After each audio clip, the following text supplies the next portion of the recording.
All right, good morning, good afternoon, everybody. It's about a minute past the hour right now. My name is Will Worley, and I'm on the marketing team here at Arcserve. And I'm accompanied by one of my fellow Arcsters, Nathan, who is one of our senior product managers on the team. It's also great to see so many familiar MSP partners joining this call. It's great to see you guys joining us for this session today.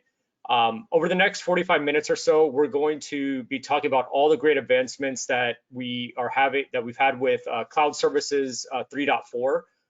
A lot of features, stability, virtualization, a lot of great things with this new release of Cloud Services.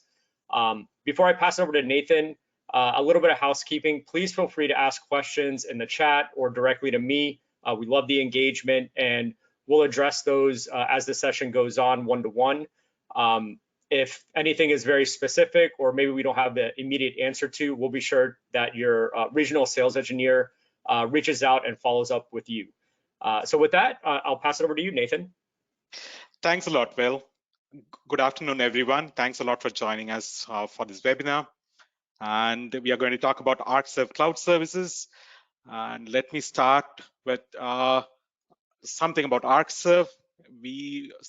The company was started in 1983, and we have been addressing backup, DR, and related challenges since 1983. So with every evolution in the technology in the market, we've been there and we've been supporting our partners and customers. And now we have about 250,000 customers in over 150 countries. We have 19,000 plus partners and about 10,000 MSPs and growing, millions of servers and VMs protected, and hundreds of petabytes under management with both on-premises workloads and cloud solutions. So you can see a list of these products with their icons at the bottom. So that is the rich experience and product strength we bring to the market. And you've been also part of our journey, and thanks a lot. We'll talk more about our products and solutions. So some of the critical challenges over the period of years, what we have seen is that, okay, so at least right now, right, ransomware attacks, DR preparedness, and exorbitant costs. So these are some of the things which are, as a partner, as a practitioner in the space where we are trying to protect and bring back customers' environments. These are some of the top challenges we've been thinking about. And also we have other key challenges which are shown on the other side. Vendor consolidation for better TCO. So we have solutions and solutions. The market is very rich, and we have services which are provided as SaaS, and software is provided as SaaS. So we have all sorts of combinations which we can use. And the challenge is, how do we use them seamlessly? How do we string them up together for the purposes we need at the right time we need it? So these are some of the challenges we face, and support the business 24/7, right? So it's not just backups and recoveries. As partners, you are also working with customers on other aspects of their work, right? Of their IT infrastructure, installing applications, supporting their end user base. You're trying to do different things for them, and we are mindful that business continuity and DR is just probably one aspect of that rather than the whole thing which you are supporting your customers with. And manage explosive data growth. So since 1983, right, at that time, if you look at it, we were looking at probably 1 GB would have been something big in a server class machine, probably sitting in a data center, right? Right now, 1 GB is probably nothing, and probably even the entry level mobile phones will not have. So we have humongous amount of data which is growing every year. We are talking about 19% growth every year. Although this might not be there, like say, for example, you create data today and you might not be even needed to use it 2 years down the line, but still you have compliance requirements, you have business requirements, which states that once data is created, it needs to be secured, it needs to be safe, it has to be durable, it has to be there, available there at any point of time, let's say 5 years or whatever is your compliance requirement, that somebody has to come back and look at it and evaluate the risks and what is the value of the data which is contained in those files. So the explosive data growth is something we've been, that's to a certain extent, we would say a great challenge to work with, because we've been adding servers and managing servers and backing them up and recovering them. So it's a good challenge to work with, but it is there. It is explosive as well, right? Cyber threats, ransomwares, and you have that is something which has been growing, and it's now part and parcel of our life. We do not even talk about incidents of ransomware as something great or as newsworthy anymore. So, but still, when you have multiple sources of data sitting there and they have a lot of data, sometimes to even realize that you have something down or you have a security threat can take a lot of time. You need a lot of automated alerts and software solutions which help you, where you'll need help with those solutions to sort of monitor them and continuously manage the data sources. Compliance requirements, again, with every other year, you will see that countries add their own standards to which you might have to comply with. So if you are a multinational organization, you will see every year that another country has added a compliance requirement to which you have to adhere to. Again, if you are looking at US itself, different states have different compliance requirements which you need to adhere to. Although the controls might be common across these different certifications or governance requirements, but you still have to go back and prove that yes, you are following them. So that is where some of the challenges will be, right? Trying to prove how you can show that you are compliant. Crushing management complexity as you use more software solutions, and particularly in current day scenario, you have software available as a service and you have integrations with APIs, and everything is available right now without with simple, so to say, integrations. You can achieve some of them, but the challenge would be then continuing to maintain those integrations and consumption of softwares and solutions, right? So all these are playing on the top of your mind, and also when you have you are trying to use cloud solutions, and also if you're trying to say, okay, I had challenges with specific public cloud platform, so I want to sort of have an alternate option, so I want to use multiple clouds as a solution. So these are some of the challenges which you are working with, and we, as Arcserve, we are trying to see how best we can help you address some of these challenges, and we sort of seed some of these solutions as part of our products and solutions. So let's quickly review what those are. And again, ransomware resilience is another, that is the key, one of the key challenges at the top of our mind. So how do we address them? That is, it is not a single antivirus solution which you have installed, or a new firewall which you have installed and put together a solution where you're downloading bad actors, a list of IPs to as a subscription, and you keep downloading and updating your firewall. There are tons of solutions out there. It's not just one solution that would help you, right? You need a very integrated approach to support your customers with a multimodal strategy. So it's like, every solution you touch, you should have multi-factor authentication, right?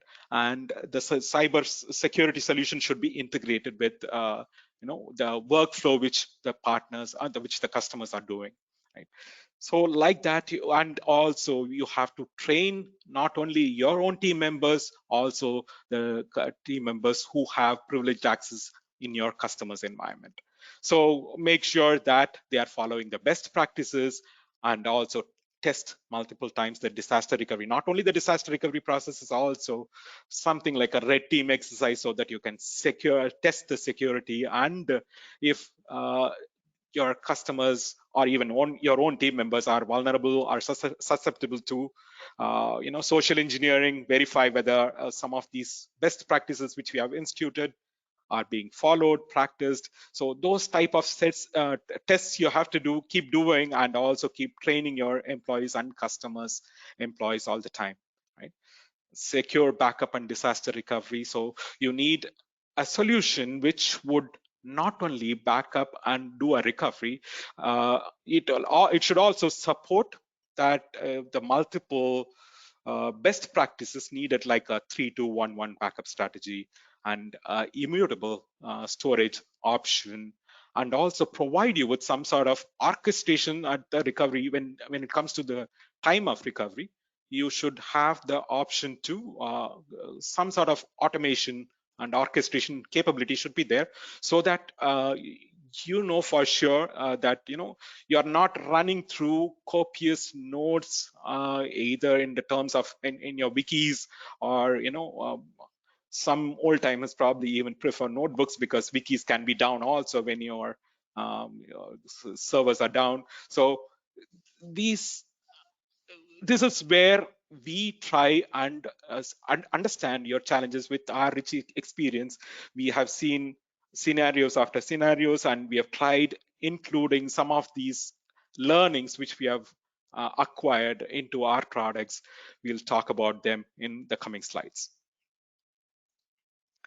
So 3-2-1-1 backups, that is what typically right now is working for most of the customers in their workflows.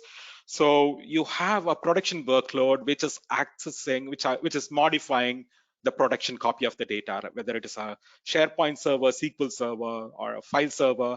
So you have the live copy of the data which is sitting there and being edited by our users and applications. And so that is one copy of the data, and two additional copies should be kept as backups in different types of media. So the options available to you are backup to tape, immutable storage, recovery point replication, to you backup and do a copy or replicate a copy of the data to another location, or a backup appliance. So these are in the first three workloads. You can pick up and choose and use one of them, and I will demonstrate how our solutions are available to provide you the type of support you need to implement a solution. So the next one is the offsite copy, where you can replicate one copy of the data which is available on premises to an offsite location, or to a cloud or a public cloud solution. So some of these options are there, and our products help you seamlessly replicate that data out to the offsite location. The immutable copy. So that is the new addition to the 3-2-1 world, which some of you might have seen. So the air-gapped copy is it can be a tape in a vault, or you can replicate that data out to an immutable store in the cloud, or you can use an appliance which has the immutable capabilities, like one of our products in the solution, right? So we'll talk more about it in depth as we go to subsequent slides. So Arcserve Cloud DRaaS. So we have these solutions in our portfolio: the Arcserve ShadowSafe, Arcserve ShadowProtect, and Arcserve Solo. And you can use any of these three products as a solution to do the 3-2-1 combination, and then replicate the data to our Cloud DRaaS solution, Cloud Services solution, which supports orchestrated one-click failover, granular file folder recovery, or you can sort of virtualize the entire infrastructure as you need them. Or you can also, do a seeding of your data, and when the time comes for a recovery, you can also request bare metal recovery copy of your data on a drive, or do a web download. So these are the possible options available. So these are the products in our portfolio which you can sort of combine together to get your 3-2-1-1 strategy right for each and every customer. There might be a different combination for each of these customers. Some of them might have their own site, or they might request you to host your sort of, you host the data in your own site and then use Arcserve's cloud services as the final hop. So any combination is possible with the list of products here. So let's talk about the key features of the Arcserve Cloud Services. So total business continuity with orchestrated virtual failover. So one of the things which we talk about again and again or want to highlight is the orchestrated virtual failover to our cloud is possible. If you have to, of course, you can build up your own solution using public cloud solutions which are available right now, or you can set up your own server and data centers to replicate. What we give as a value addition is that you can sort of orchestrate your complete solution. Let's say you have a very complex solution where application server which needs other dependencies available in the network to be ready before it powers up. You can sort of set up the orchestration in such a way that you're not running into error conditions when it comes to when you're really trying to fail over and get the data and service available to your end users at the earliest possible moment. Robust cloud security, again, we provide multiple types of capabilities for the user, so you can pick and choose what the users in your teams or the customers teams can do as part of our solution. So that capability is available. We'll see how and how you can put it to use in the coming slides. Highly customizable and cost-effective DR cloud. So if you have a very simple environment and the requirements are fairly simple, you can use a simpler a service level to unsubscribe to it. Or if you want a combination of service levels, you can do that as well. I will show that how, we'll look at it in the coming slides. Simple and powerful centralized management. So you log into our portal, you will be able to do all sorts of activities which are needed to bring the services up and running fast. So whether it is trying to create new customer accounts, requesting C drives, BMR drives, and setting up networks, complex networks, everything can be done using our portal. So there is no specific need for you to be or your team members to be available at a specific site, as long as they have the right credentials. And if you have enabled multi-factor authentication, then you are secure. You will be able to configure and let your team members do the work wherever they are available when the time of disaster strikes. Reduced costs and manpower required. So we have multiple levels of privileges which you can provide it to your team members. So you have an intern or a person who is still learning the ropes, so you can use them to you can give them lower levels of privileges so that they are just monitoring the backups and alerts. And then as you need more complex manpower requirements, like a recovery administrator or an administrator who is specifically needed to recover specific applications, you can set up different levels of privileges in our portal so that you can manage the solution effectively. So we'll look at it in the coming slides. So drilling in deeper, so self-service cloud portal is one of the key features. So you can access the data and systems which you have replicated to our cloud anywhere, from anywhere, as long as you have the right credentials and the right factor of authentication and the dashboard for status. So you can at a high level look at all status of all your customers backups and recoveries, ongoing backups and recoveries, and also the different requirements they have, like seeding and BMR drives, and whether they are someone is running virtualization across your customer base. So you can see some of these things at an aggregated level in the dashboard, and you can also carry out any of these tasks here, like order a C drive, order a BMR drive, download recovery points, do a granular level recovery of files and folders, and then do virtualization. So that is all available as part of the self-service cloud portal. We will look at some of the screenshots in the coming slides. Advanced networking support. So we provide you not only with site-to-site VPN and client VPN, we do not stop there. We provide you with additional capabilities. We understand that the environment which your customers have been using is complex, and the requirements are complex, and you might want to, even if you don't want to, of course it is a disaster recovery environment, so even if you don't want to replicate it one-to-one, there are still core concerns and requirements which you've been trying to address in the customer's environment, like uh, from inside the network, traffic should not go out to through a specific port. So all of these complexities, you can map that into our solution, so that you're not compromising on any of the security, compliance, and other requirements of the customer when they fail over into our cloud.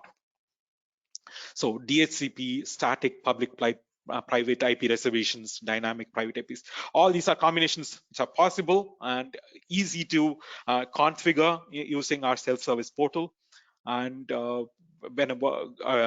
port mapping, again, if you are running services, if the customer is running services from their network, you can use port mapping to make those services available from the Arcserve DR Cloud. Account alerts. So you have 100 machines, and you can't be tracking each and every machine individually. So if suddenly some machines go silent, then you can set up alerts. If based on thresholds, let's say a machine is not uploading for 3 days, three inactive days, then set up an alert. Data growth above a specified threshold. So if suddenly a machine grows almost double its size, right? You can sort of set up thresholds based on common rules and apply them to machines. Additions and deletions of machines. So that is also something critical, which we have seen that, it can be human error or it can be malified users. So how do we track it? So somebody comes into the portal and deletes or adds a machine, or even does a mistake by adding or deleting that. Set up alerts so that any deletions or additions are noted, and immediately the team is alerted about it, and you can go in and drill deeper to find out what happened.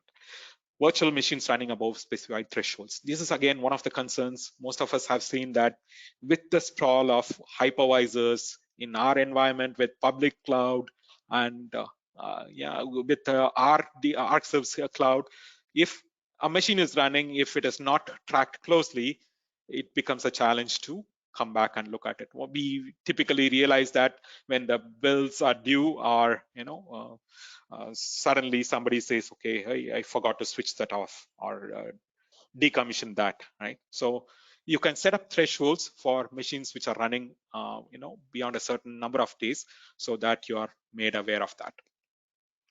So as we were talking earlier, we were talking about doing disaster recovery tests.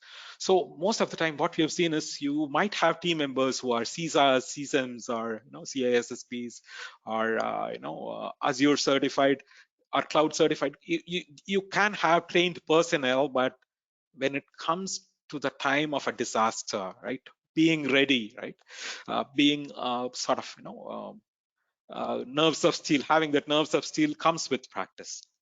It's if you don't see in practice that, let's say you have 10 customers you're working with, and one customer goes down, even your experienced personnel will not be able to provide the optimal results for these customers if they have not tested these scenarios.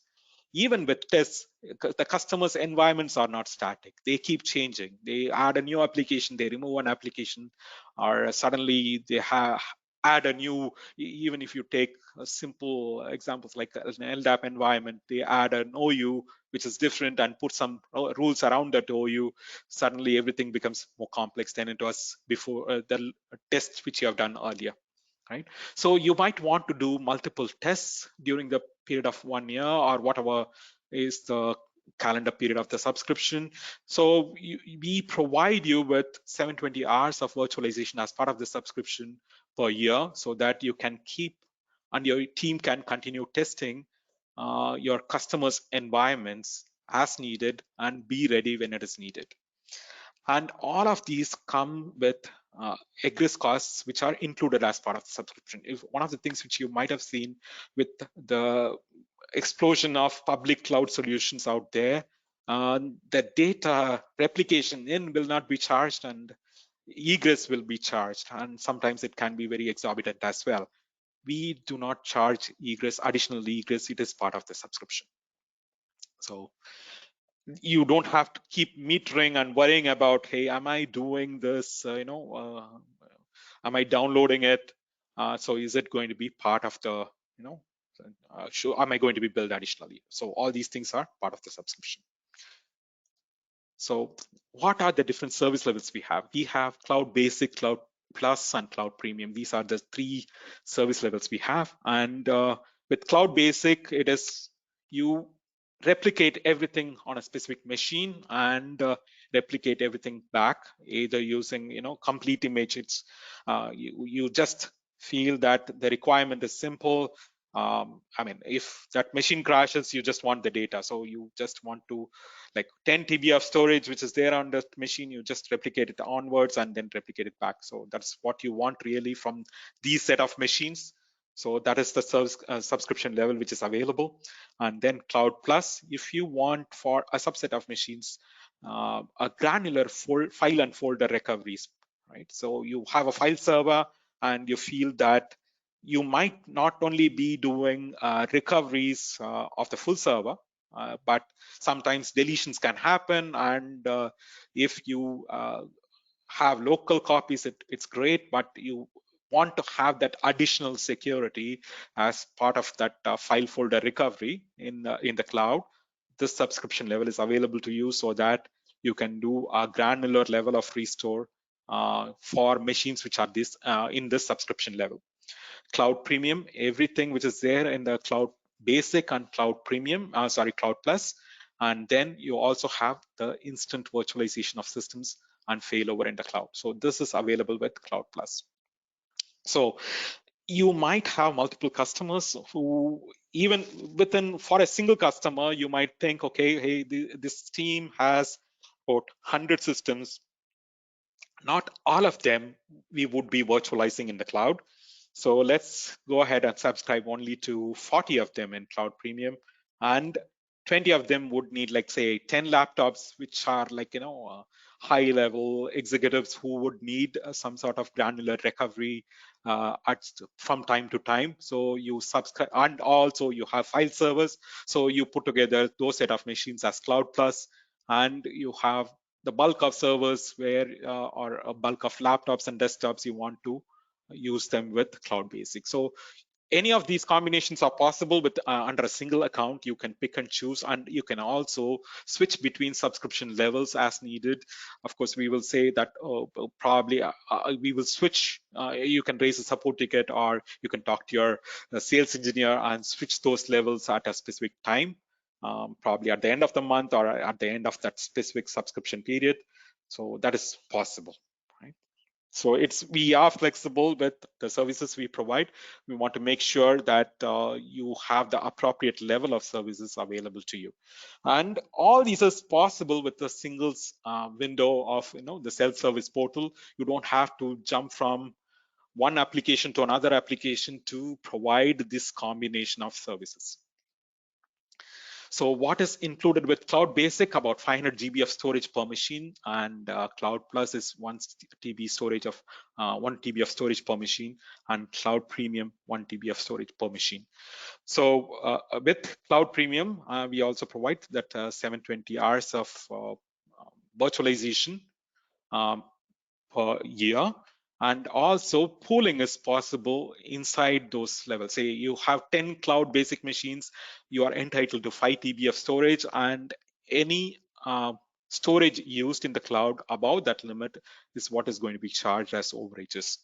And Cloud Plus, again, same 10 machines, 10 TB, and any storage which is used above that. So you might have some machines which are using less storage and some machines using more storage. So only when you hit that total limit of 10 TB, we are going to charge you overages. And same applicable for Cloud Premium. And by default, you can set up a retention scheme of 3 daily recovery points, 2 weekly recovery points. And if you want an additional combination, you can use 5 daily, 4 weekly, whatever is the combination which suits your workflow. Up to 20 recovery points is available at no additional cost. And if you still feel that it might not be enough, you can add additional recovery points at nominal additional cost. And that is again available. It is configurable using the self-service portal. And you can slice and dice however you want. You can group some machines and put together under a specific account, set up the retention scheme in a specific way. And so as it suits your workflow, you'll be able to configure it using the self-service portal. Now, looking at the recovery options, so once you have replicated the data of each of these machines into our cloud, you can download the complete recovery points.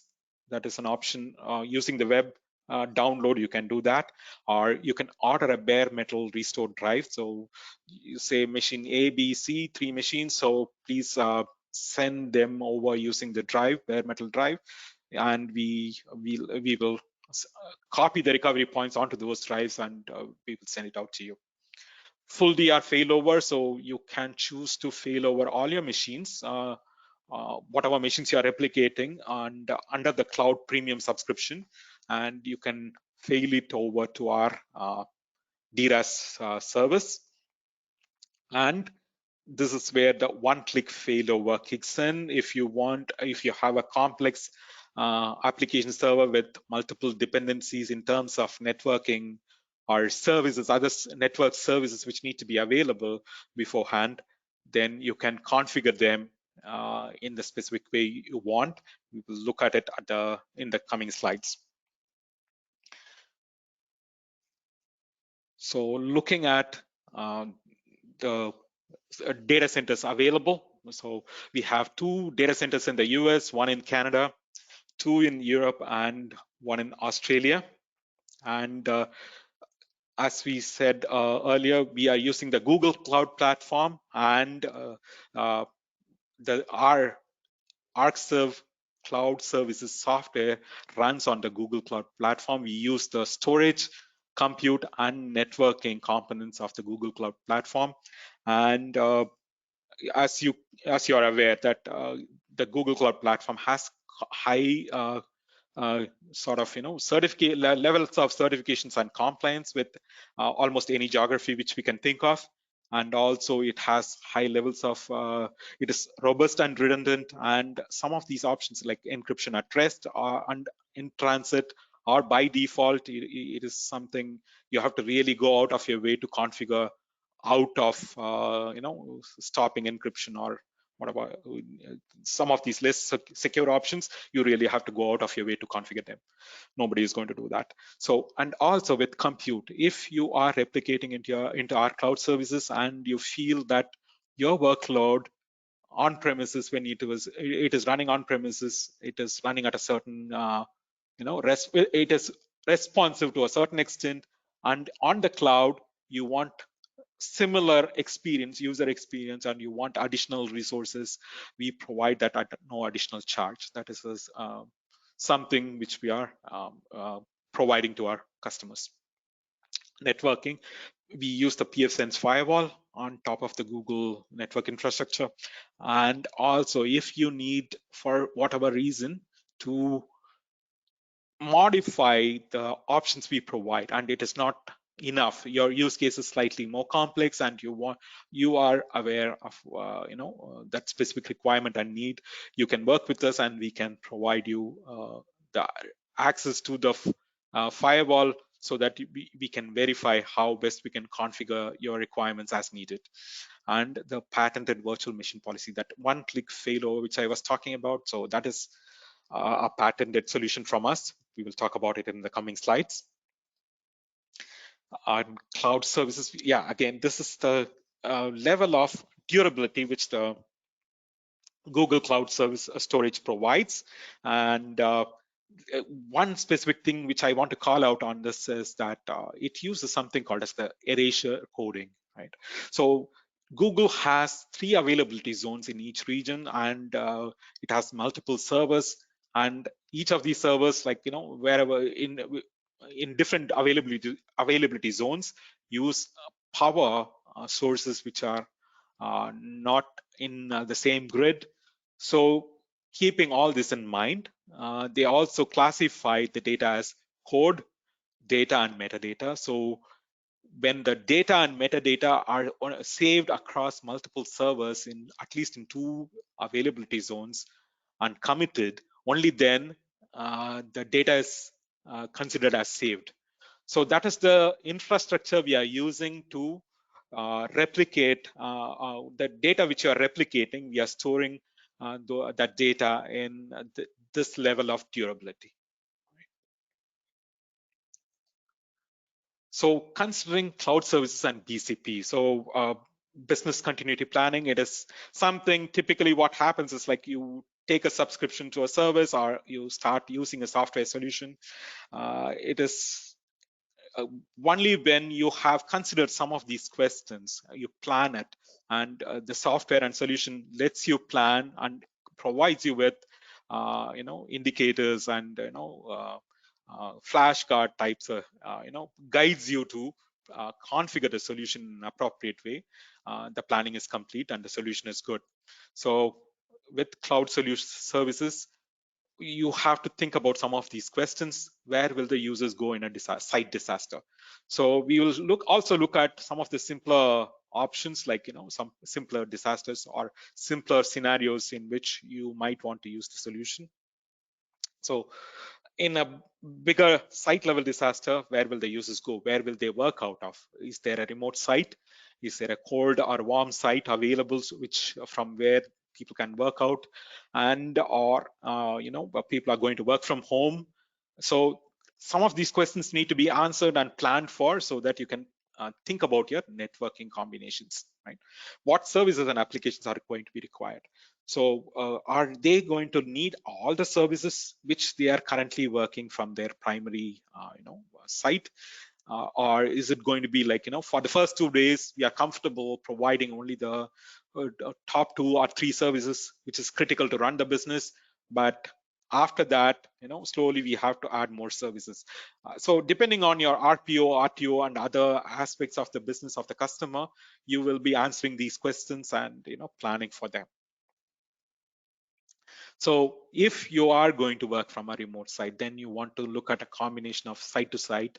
And also if you have multiple sites, then the way you have to set up your networking in our data center, in our DRaaS solution, is going to be different. So these are some of the things we are going to touch in more depth in the coming slides.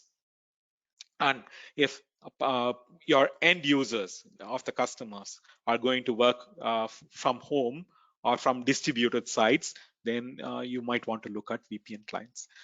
And if the customer had services running from their own network, then you want to look at port mapping and making those services available. If these are some of the services which have been identified as something critical and you want to make sure that they are running when the failover happens, then port mapping is something you want to be prepared for.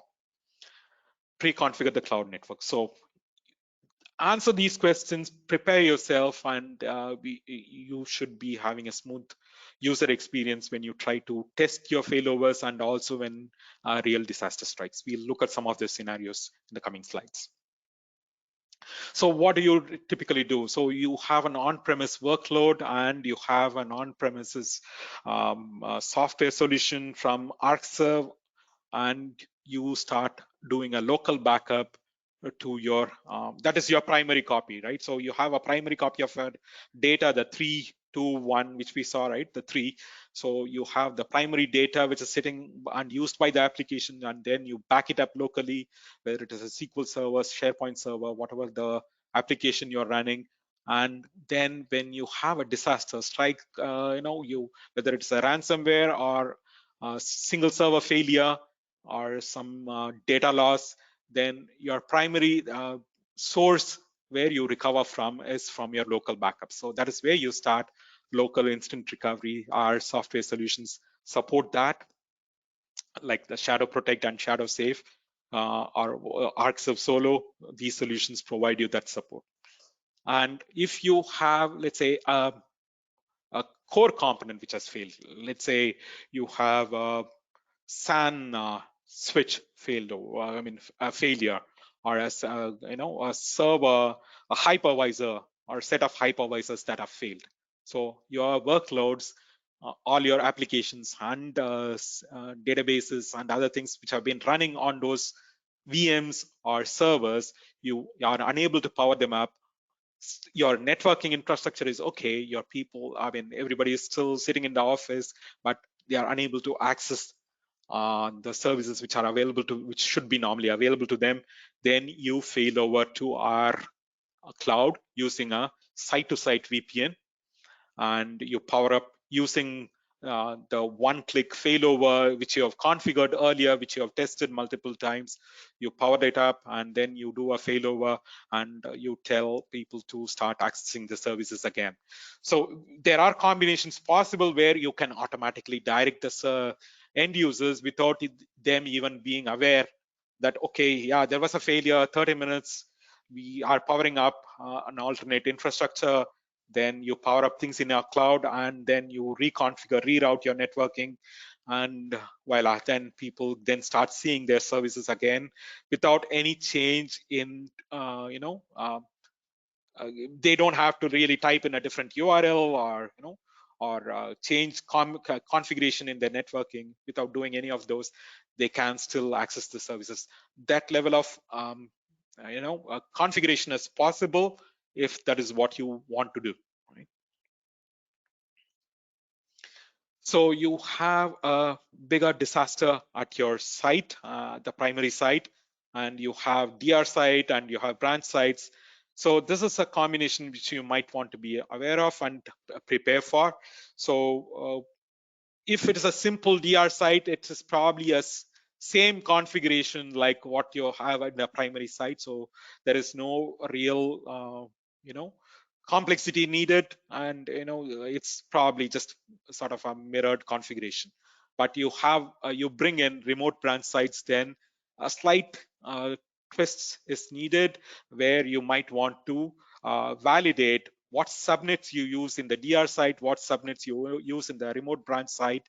You probably don't want to use a similar range of subnets in the DRaaS site. So these are some of the things you should be prepared for and test for when you're doing subscribe to the service and start working with your customers. So if you have users working from home and also a combination of these sites, then all these combinations are possible with our DRaaS solution. Again, with port mapping, you want to enable some of these services in our DRaaS site, saying that, okay, we are running a mail server. We were running a mail server in our primary site. We have failed over to Arcserve DRaaS. So let's make sure that port is mapped to the email server or a web server or an RDS gateway, whichever is the solution. You can do that from our DRaaS service. Let's have a quick look at the portal, and so if you are using one of our solutions like ShadowProtect, Arcserve Solo, you might be already using OneSystem in some way or format. If you add cloud services to that, you typically work with the management portal or partner portal or MSP management portal. These are different ways we call it. So you can start doing some of these tasks here. Let's look at them one by one. So you want to create an account for, let's say, company E, and you want to create a user for that company E. You can choose to say provide access the portal or virtualized machines, so you can provide a combination of these privileges to a specific user account or a subset of these privileges, and create those accounts. So that is possible using the management portal. So as the example shows here, like the screenshots shows here, you will be managing multiple customer company accounts here, and you can sort of highlight and create sub accounts and user names and user accounts for specific customers. So all these configurations are possible with the portal. So you want to seed, you want to upload machines into our cloud, and you do not want to spend a lot of time and bandwidth trying to push data into our cloud by way of replication, because the initial replication is the one which is going to be the full replication, and that is going to take a lot of time. So you can use the C drive, and if you want to recover some of these machines, full recovery of the data, you can order a BMR drive. So that is possible using the self-service portal. You can set up different use cases which we were talking about earlier in networking. So here in the example, you can see that you can create a subnet, or you can configure some of the VPN configurations needed. And also you can say, okay, DNS server, where is the DNS server, right? And if you are using the Windows DNS, the dynamic DNS and the dynamic DHCP servers, so all these configurations are possible to support powering up those environments in our cloud. You can start, private subnet. This is the one I was talking about earlier. If you have a remote DR site and a branch site, and you have traffic going between them, as well as with the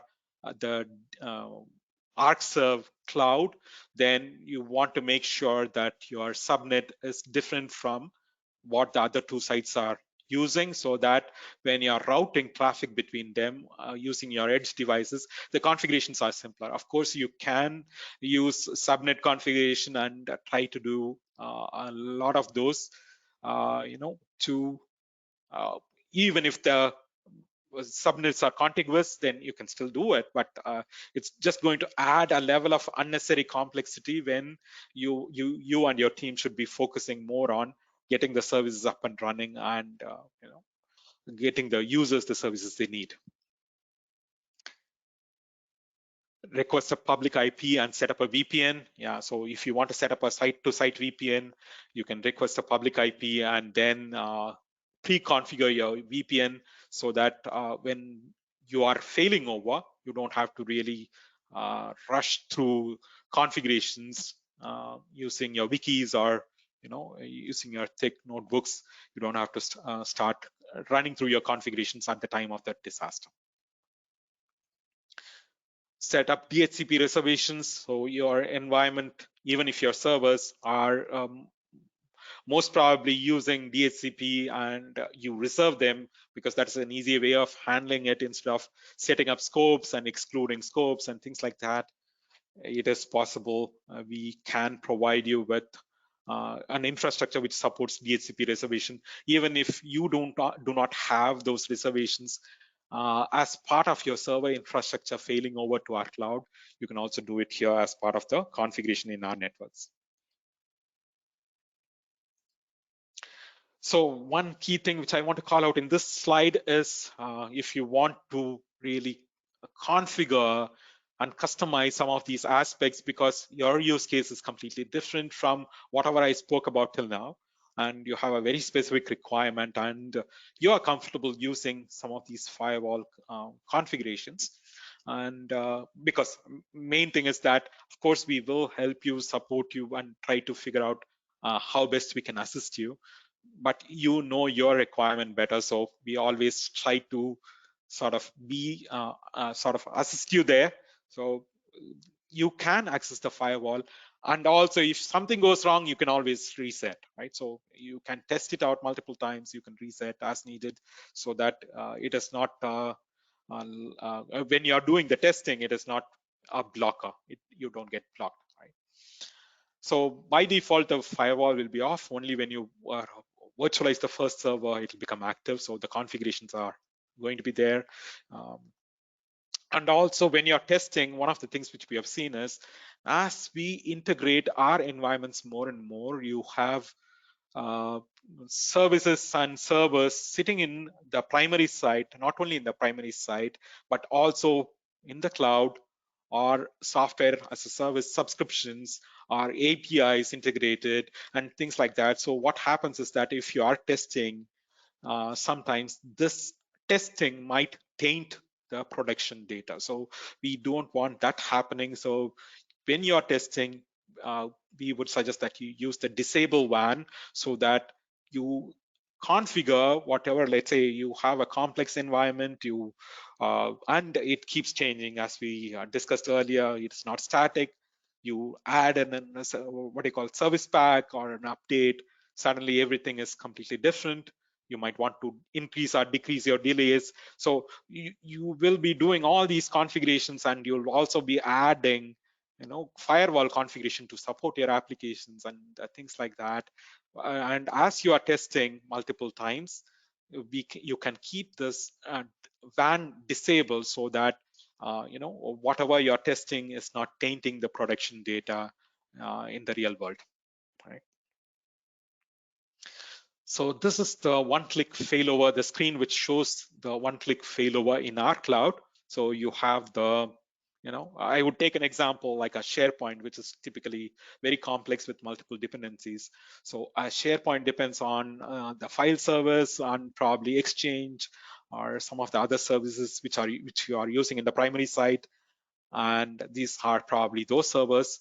And you might need an LDAP server to be up and running beforehand, before the SharePoint comes up, and before the Exchange and the file server comes up. And before that, you probably need your DNS and DHCP services running to a certain extent. Or if it is integrated with LDAP, great, then you just power up the LDAP server. Those network services come online, and then you just power up your application servers, and you have the final SharePoint up and running. So you can set up the delays as you test them every single time. So first time you test, this might be 2 minutes. Second time you test, it might be 10 minutes. We don't know, depending on the update or the current condition of the service on the data. You might run into the scenarios you run into might be different. So you can make sure that the delays are set appropriately, so that if any of these things come in the wrong sequence, you might be running into error conditions, and you will be trying to troubleshoot those error conditions, instead of trying to get the service up and running and providing that service to the end users at the earliest possible moment. So we provide you with the capabilities where you can pre-configure, fine-tune multiple times, test it out, and then be ready for a disaster. When it strikes, you can do the one-click failover, which makes that service available to your end users and customers at the earliest possible moment. So as part of this deck, which will be sent to you, you have these different links which you can go through, and the capabilities and scenarios which might need those capabilities, right? So we have put together a set of links which might be helpful to you. Finally, we want to just call this out. Our software solutions are available as bundles and also standalone.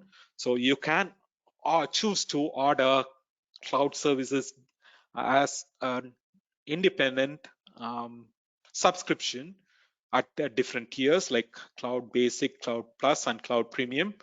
And whichever combination of on-premise workload, like a ShadowSafe or Arcserve Solo or ShadowProtect, we either make it available to you as a bundle or as independent service.